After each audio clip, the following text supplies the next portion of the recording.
Welcome to the webinar for January issue on structural interventions and complications. So we are two hosts today. My name is Julia Grapsa and co-host is Dr. Paula Tagliari, cardiothoracic surgeon in Federal University de Rio Grande do Sul in Brazil. And she created this wonderful presentation with three highlight cases. Also, I would like to welcome the expert panel, Professor Simon Redwood and Dr. Tiffany Patterson from Guy's and St. Thomas Hospital in London, as well as Professor Francesco Maisano and Dr. Maurizio Taramasso from University of Zurich. So I will present the first case, we'll have some questions, and then Anna will present the next two cases. So I will start with the first case that has the title Sapien 3 embolization from ventricle to aorta in the setting of non-calcified AR.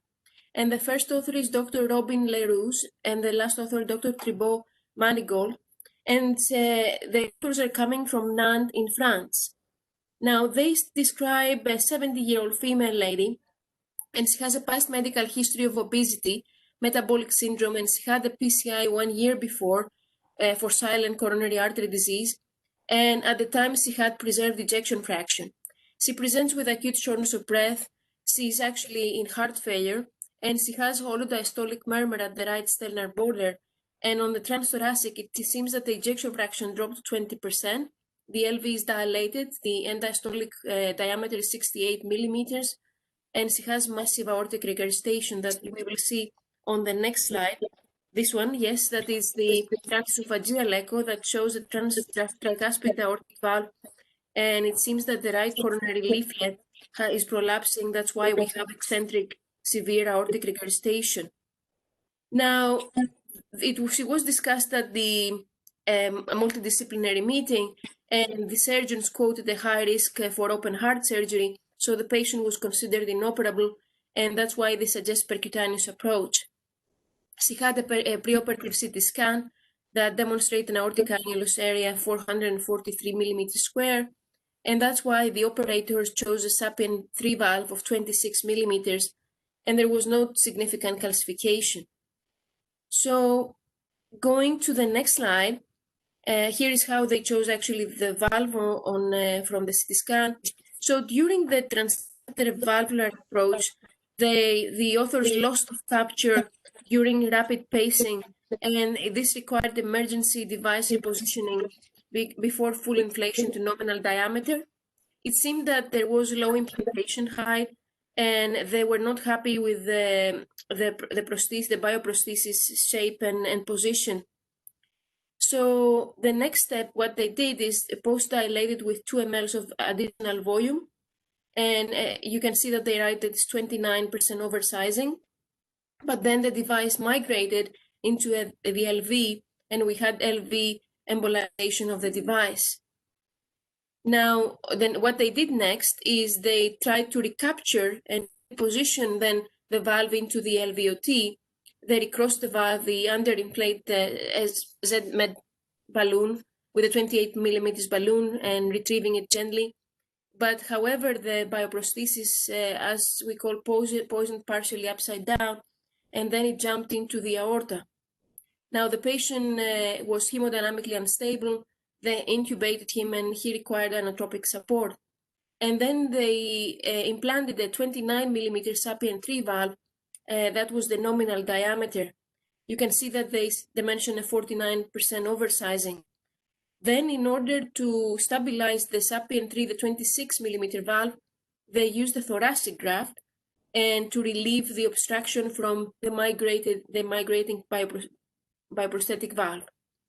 Now here overall, as a summary, they discuss the device migration and embolization, that if we have pure native AR, it's almost 19.7%. And there are certain risk factors that we're going to discuss, and some challenging points that also we will discuss. And the management is, because there is increased mortality and complications, then management is surgical conversion, balloon, or snare.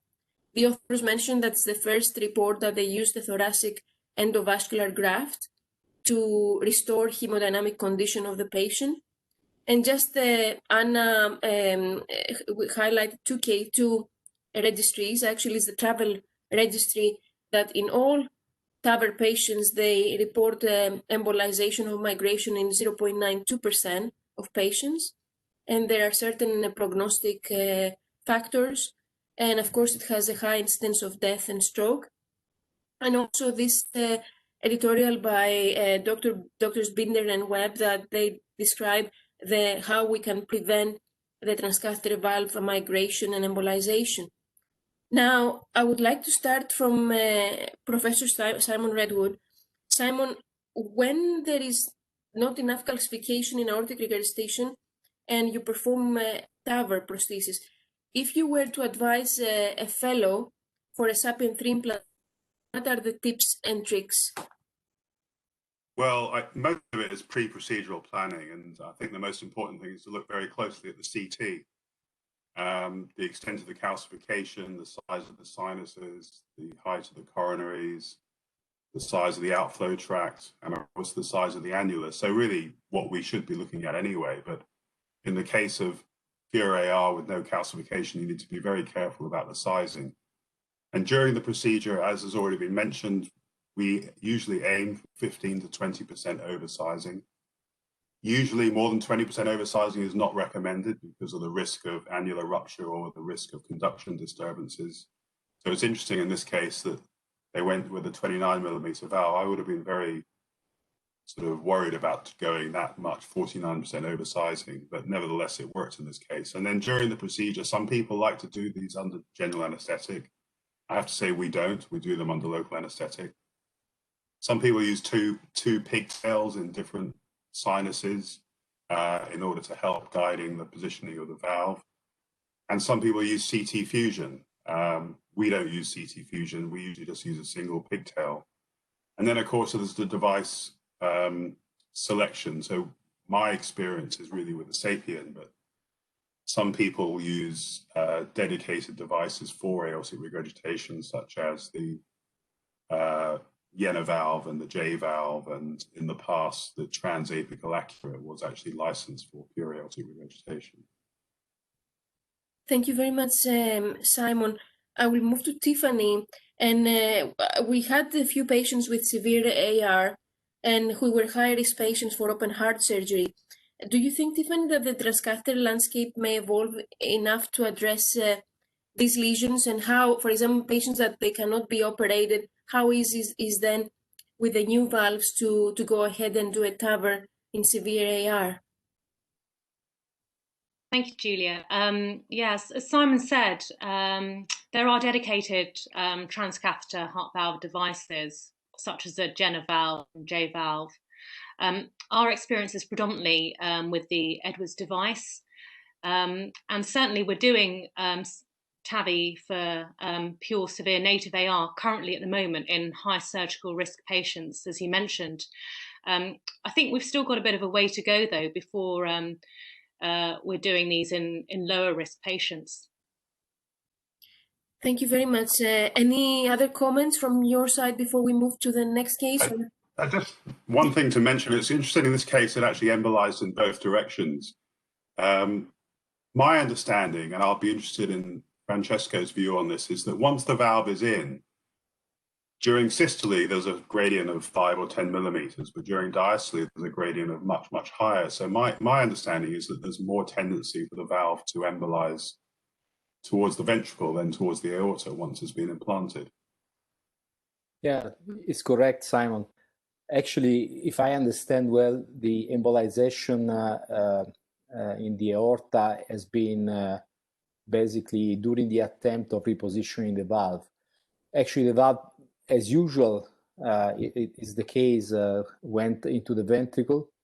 I think, you know, I agree with you. The main issue here is correct sizing. Probably the 29 was better sized. If you look at the TE measurements, this was an annulus of about 24, 26 by TE. So probably if you look at the images in retrospect, you would already start with the 29.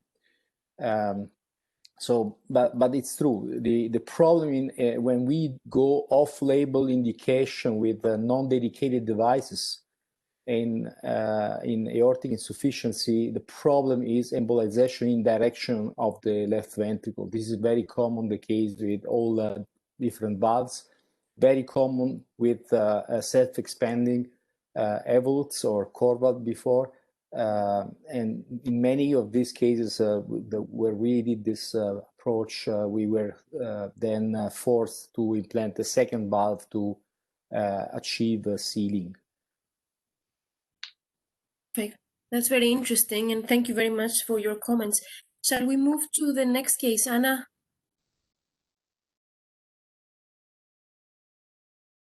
Thanks, Julia. The second case is entitled Torrential Mitral Regurgitation after Transcatheter Edge-to-Edge Mitral Valve Repair, Complications and Sequelae of Transcatheter Mitral Valve Repair. First author is Dr. Blossom, last author Dr. Hernandez from University of Mississippi Medical Center. So here we have a 58-year-old male patient with a previous medical history of heart failure, stage D. The patient had already a CRT implanted and he was under guideline-directed optimized medical therapy receiving Romumuranon. Besides, the patient had a chronic kidney disease, stage 4, and severe pulmonary hypertension classified as group 2 due to post-capillary hypertension. At current presentation, he was diagnosed with severe functional mitral regurgitation and he refused the left ventricular assist device. Heart-heart catheterization showed a severe mitral regurgitation, LAV wave of 55 millimeters mercury, and pulmonary vascular resistance of 4 Wood units. As you can see in this video, the transesophageal echocardiogram showed a really depressed left ventricular ejection fraction, around 10 to 15%, dilate left ventricle, an LV and diastolic diameter of 6 centimeters, mitral annulus dilation, and an eccentrically posteriorly directed jet. At this point, I would like to ask Dr. Maurizio. Dr. Maurizio, in your opinion, which echocardiographic parameters are particularly relevant and you take into consideration when you evaluate the suitability for a percutaneous edge-to-edge mitral valve repair, especially in cases like this and severe functional mitral regurgitation? Thanks, Anna. Obviously, transesophageal echo is the gold standard method to select patient for mitral clip. In this specific case, I would divide in two groups the information that you can achieve. One is regarding anatomical suitability, which is important. We need to know whether with the clip tool we can address the mitral regurgitation. And the other one is, let's say, clinical suitability. The case, as you described, obviously is a really end-stage patient who refused other treatment, which are more advanced and cannot be considered as substitutive of mitral, like LVAD. But obviously, a patient with a really severely depressed ejection fraction like this one and really enlarged ventricle like this one is something that we have to take into consideration in our planning.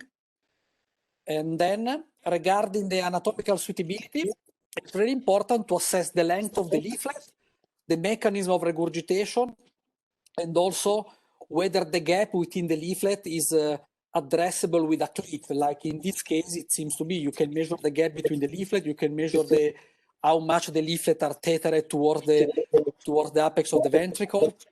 And really importantly, you can see also somehow the quality of the leaflet, whether there are calcification in the spin zone, and as well as where the main jet is located. Whenever the jet is far from the middle of the valve, so from A2 or P2, then we may expect somehow a more challenging procedure. But I would say, in general, we have always to say some anatomical information and some clinical information to identify the ideal candidate. Thanks, Maurizio. Continue. In this case, after local heart team discussion, the authors decide to approach the mitral valve with a percutaneous edge-to-edge mitral valve repair. And they started the procedure using an XTR clip positioned along the lateral aspect of the A2P2 segment.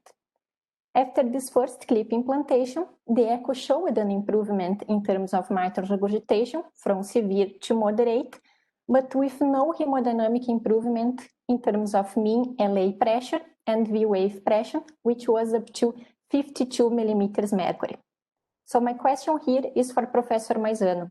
Professor Maisano, in the setting of some echocardiographic improvement after a clip release, but with no hemodynamic change, what is usually your approach? Or what is the value of continuous LA pressure monitoring to guide a clip release or a clip repositioning, in your opinion? Thank you, Anna. So I think in mitral clip, we all agree that transesophageal Doppler echocardiography is the main method to guide the procedure and to guide the decisions around this procedure. We applied LA pressure continuous monitoring since probably more than 2 years in all our patients, and we learned a lot.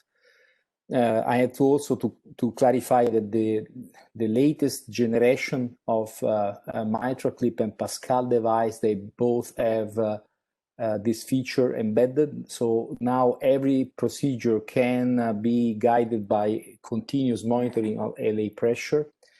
And what we learned is that obviously we're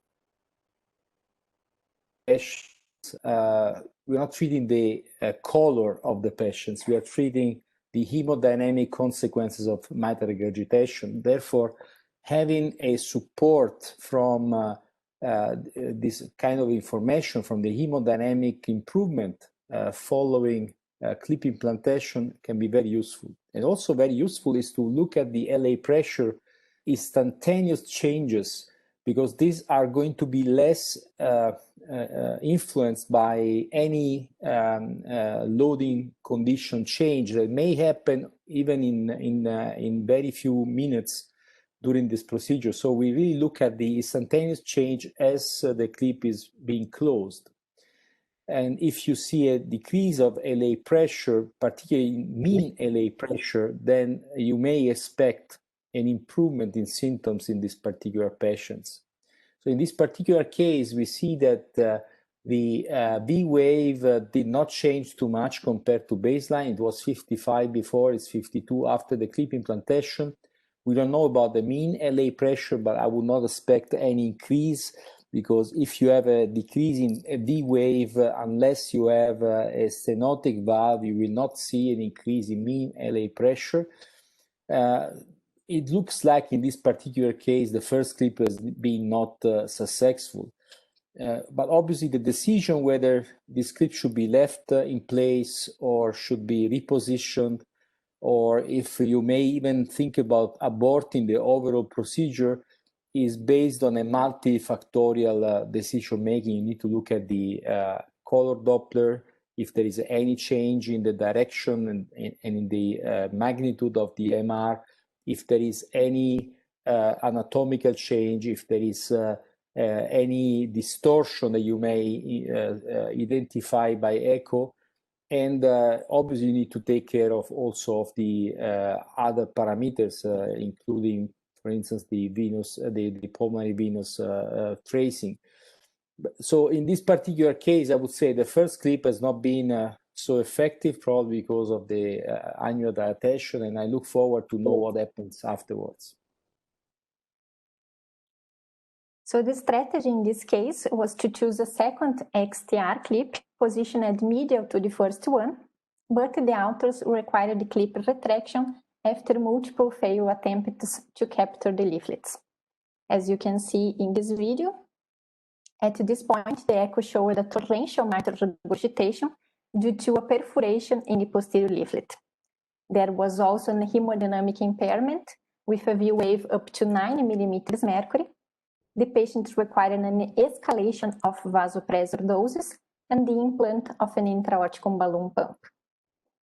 During the first postoperative days, he presented supraventricular tachycardia, refractory to overdrive, with worsening PUA and pulmonary capillary wedge pressure, recurring increase in vasopressor doses, and a change in the hemodynamic support strategy from intra-aortic balloon pump to ECMO plus Impella CP catheter, aiming to protect the lungs from elevated LA pressure. Since the patient presented an improvement in pulmonary vascular resistance, he was placed on transplant list, and on the 40th postoperative day, he received a successful dual organ transplant, heart and kidney. and the explanted heart showed a posterior mitral leaflet perforation, but also an anterior leaflet tear, as you can appreciate pointed by the arrows. In the article discussion session, the authors pointed out three main topics. First, the COAPT trial results, highlighting that this patient would be excluded from COAPT criteria since he was under inotropic support. Besides inotropic support, I would like to add that the patient did not have COAPT criteria because he also has an stage D heart failure with refractory pulmonary hypertension and a really impaired left ventricular ejection fraction below the lower trial limit. Second, the author discussed that there is some evidence nowadays suggesting that the mitral clip is a feasible and safe strategy associated with improvement in clinical and hemodynamic parameters, even in patients with severe pulmonary hypertension. And third, the Impella CP catheter plus ECMO is a feasible alternative to vent the left ventricle and stabilize patient while waiting a potassium transplant donor. In addition to the author points, I would like to add to our discussion this recently published article from Dr. Godino showing the one-year results from the mitral bridge registry. This registry included more than 100 patients with moderate to severe or severe secondary mitral regurgitation and advanced heart failure.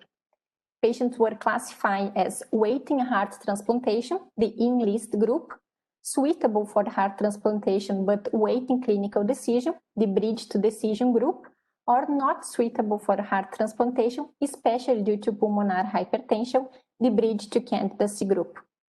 Even in this extreme population, mitral clip procedural success was 87%, 76% in the bridge to candidacy group. 30-day survival was 100%. At 1 year, more than 2/3 of patients were free from death, urgent heart transplantation, assisted device, rehospitalization due to heart failure. 23% had no more indication to heart transplantation, 15% become eligible to heart transplantation, and 1/3 presented sustained reduction in pulmonary hypertension. Back into the present case, Professor Maisano gave us this beautiful and really didactic editorial entitled Leaflet Injuries After Percutaneous Edge-to-Edge Repair, a Challenge to Avoid. The article starts saying that torrential mitral regurgitation after transcatheter edge-to-edge repair is rare, with an incidence of 0.04% according to the EXPAND registry, but it is difficult to diagnose recurring differentiation between leaflet injury and residual mitral regurgitation, difficult to handle and not well understood yet. The editorial clauses point out that leaflet injuries transform a low-risk procedure into a challenging scenario, and this complication should be known, prevented, and eventually managed carefully. So 2 final questions for both Professor Maisano and Dr. Maurizio. Would you suggest a different strategy in terms of device selection in this specific case, maybe an NTR or now that's available an NTW instead of an XTR? And how difficult it is to diagnose leaflet lesions intraoperatively, and how could you try to avoid this kind of complications if we have some advice, especially for beginners mitral clip operators? You can start with Professor Maisano. Okay, I wanted to let Maurizio answer. I will answer maybe the second question. The first question about using different devices, I leave it to Maurizio, so you have some time to think about it. The point about making the diagnosis, this I think is probably the most important one. The case you just presented is probably the typical case where you have intraprocedural perforation. Very often what you observe is an increase in MR which is higher than pre-procedural. When you see anything like this, you really need to think about a leaflet lesion, whether it is a chordal rupture, perforation, leaflet tear. You really need to look carefully for that. And you need to be aware of perforation and therefore look for the signs of perforation. And afterwards, you may think about potential solutions. There are different options, but all of these options are all very challenging. And, you know, they are high risk, like, for instance, surgery is always possible, and we have done it, but obviously these are patients who are by definition high risk or inoperable. So operating on an emergency status is not the best solution. We tried in some cases, and actually in some cases we were successful in implanting plugs. This is not is a relatively easy procedure, but is not always successful because these plugs are not designed for this approach, and you need to select the right plug.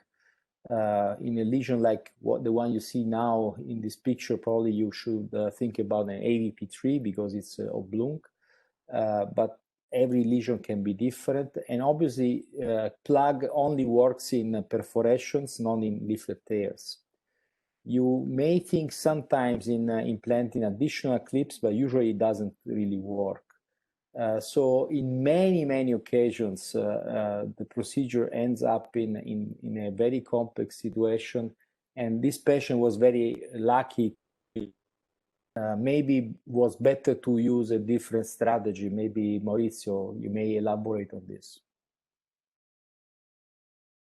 Yes, now especially with the Gen 4 Mitral clip, we have the possibility to choose among different clip configuration. We have shorter and longer clip arm, and then let's say more narrow and more large. In the Expand Gen 4 registry, the most used device for FMR, if I'm right, is the NTW, so the shorter clip, a bit larger.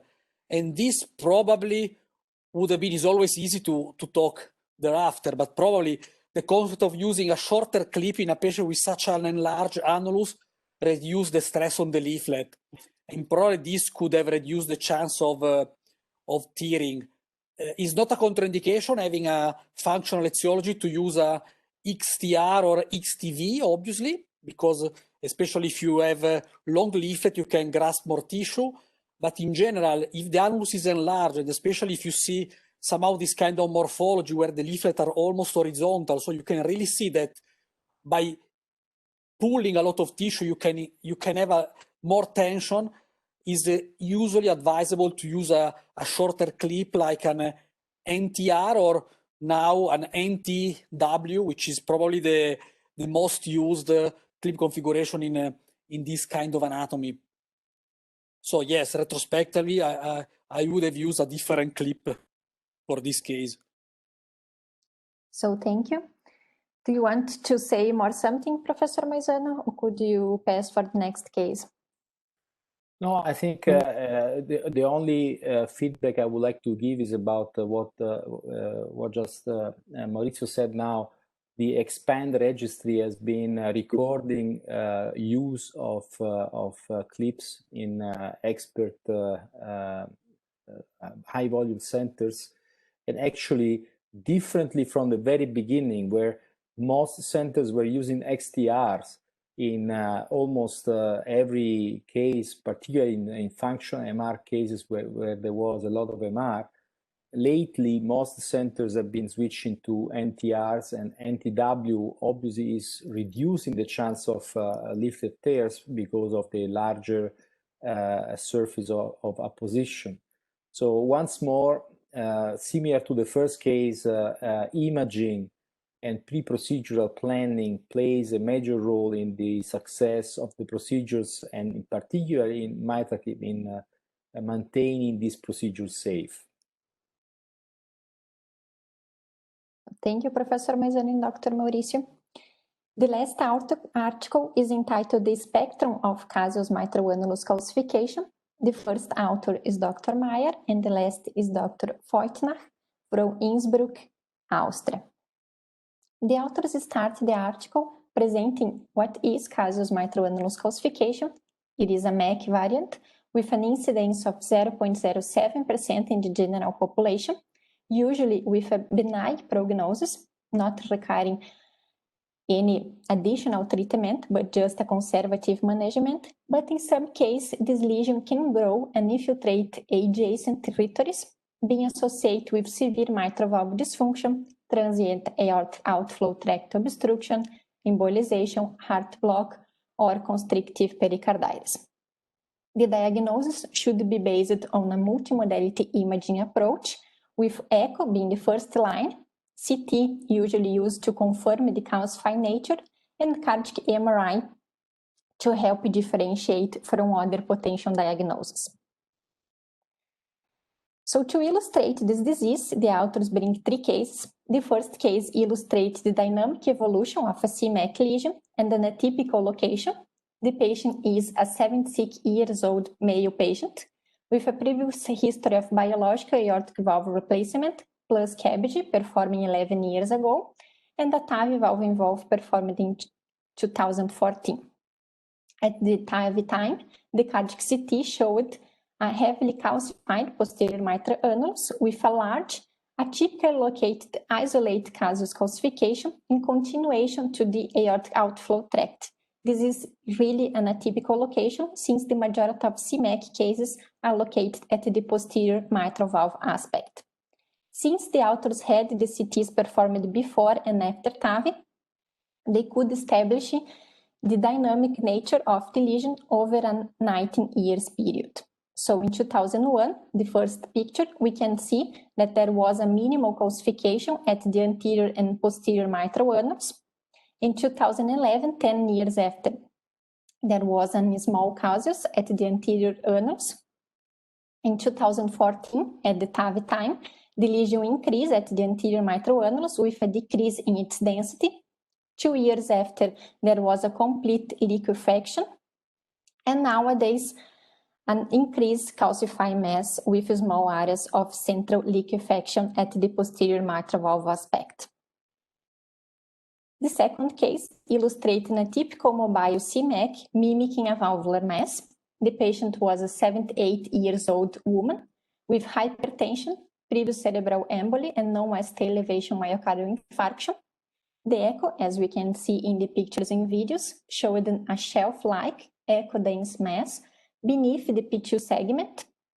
The differential diagnosis based on its mobility, heterogeneity, and location were valvular mass tumor, old organized vegetation or thrombus, or atypical mobile CMAC.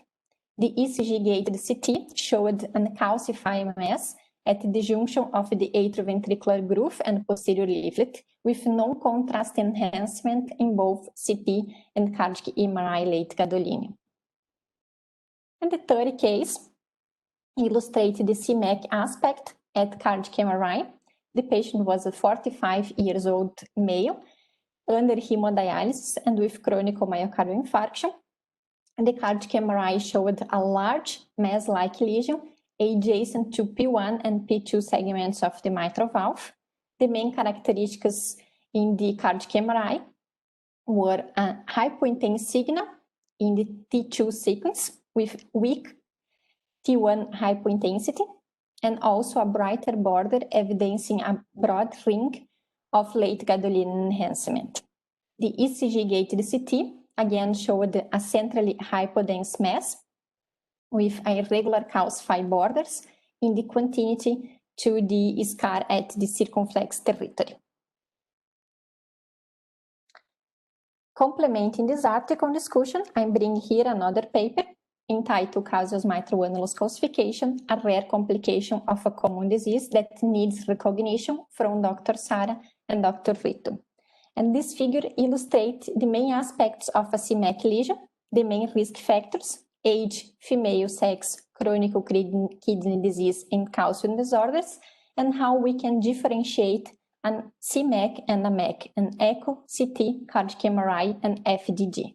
So in echo, while the MAC presents as a J, C, or U shape with acoustic shadowing, the CMAC presents as an echolucent area with no artifacts and no flow. In the cardiac MRI, the calcium appears as dark in all sequence, plus a late gadolinium enhancement of leak-effective necrosis. So to start our discussion about this article, I would like to ask some final questions.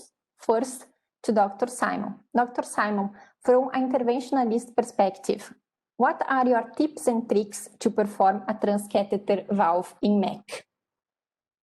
Well, I guess with all transcatheter procedures, it's all about the pre-procedural planning, but it's probably most important with valve in MAC, which I think amongst all the procedures we do, it's probably the most difficult and the most unpredictable. So transesophageal echo is obviously very important, but also the CT. And with the CT, ideally, we should perform a 3D reconstruction. If it's available and if it's possible to get a 3D print, and I don't know if you can see this, but this is an example of a 3D print of a valve in MAC case we did with a giant left atrium, and it gives you a very nice appreciation of the relationship between the mitral valve and the outflow tract. And with that, ideally you should perform some computer modeling to calculate the neo-LVOT area and the predicted gradient with different positions of positioning your valve. And then during the procedure, CT overlay is extremely important and makes the procedure a lot more predictable. We use a safari wire and put a big secondary curve on the safari wire, which aids bringing your valve in position. And of course, the position of the transeptal is important, and that is also aided by having CT overlay. Thank you, Dr. Simon. Next question to Dr. Tiffany. Dr. Tiffany, from your experience, what is the best imaging modality to diagnose accurately a MEC? Thanks, Anna. So again, we're approaching it very much from an interventional cardiologist point of view. So from our point of view, the imaging modalities are very much complementary, as Simon mentioned, as well as the multi-phase ECG-gated cardiac CT. Transesophageal echo is obviously very important. And also, as you mentioned, from an interventional point of view, we're looking at the LV size, the aortomitral angle, and the risk of alveolar obstruction. And procedural planning is really, really important. There's also we're lucky enough to have Professor Rajani in our centre, who provides a one-stop shop for transcatheter mitral valve assessment. And he often simulates virtual device deployment. And this computer simulation has finite element meshing. And it's very good at predicting real-world behaviour. And we frequently size our transcatheter valves accordingly, dependent on this. Thank you, Dr. Tiffany. And now, Professor Maisano and Dr. Maurizio, could you please give us your perspectives on how to approach a MEC during a surgical intervention? Well, first of all, MEC, it requires a definition. As you know already, this case report shows a subcategory of MEC, which is caseous degeneration. But what we define valve MECs today are very rarely operated surgically. These are elderly patients with calcified annulus and not so calcified leaflets. Decalcification is something that you may do in some cases. So if you have a young patient with Barlow's disease undergoing mitral valve repair, decalcification is possible. Very rare in these patients is to find patients with caseous degeneration, CMEC, as you defined. In this case, I've seen, unfortunately, many of them. It is very challenging to manage this material. It is very scary when you see it. It's like having a furuncle, a pimple, and just squeeze it, and the pus comes out of this, and you never know when it ends. And also the structure is disrupted. So having a pre-procedural design, a clarification of the anatomy would be very useful. And so I really look forward to learn more from these studies. Anyhow, in some cases, I've seen also surgeons doing kind of hybrid procedures, implanting balloon expandable valves, which have been fixed in the calcium with sutures. So as you see, there is a number of different options. So any MAC is a challenge. The only subcategory which I believe can be easily or relatively easily operated and decalcified is Barlow's disease in the younger population, where you really usually find a cleavage between the calcium and the native tissue. In this case, you should do the decalcification. Outside of that, in most occasions, we try not to touch the calcium because it could be very dangerous for ventricular ruptures. If I can just add one small comment, beside the technical challenges, most of the time MAC is per se a marker of disease. So if you have MAC, the patient by definition most of the time is at high risk also for that reason. It's really common to have concomitant coronary artery disease. It's really common to have severe kidney dysfunction. So the presence of MAC, except the MAC, the subcategory maybe of young patient with degenerative Barlow disease, usually is really comes together in a complex, let's say, a clinical scenario. So it's not only the anatomy, which is difficult, but overall the patient is high risk. And this applies to not only to surgery, but also to transcatheter. This is why, beside, even if we do a perfect, from a technical standpoint, procedure, then we may fail at the end because the patient has so many copathology that it may not recover. And do you think that transcatheter mitral valve replacement would be an alternative to treat MAC patients in the future? At the moment, the most promising result to treat MAC are with Tendyne. Obviously, Tendyne is not yet approved for this indication, but is under evaluation, and most likely will get approval soon because the results are really promising as compared to other devices like balloon expandable devices in MAC.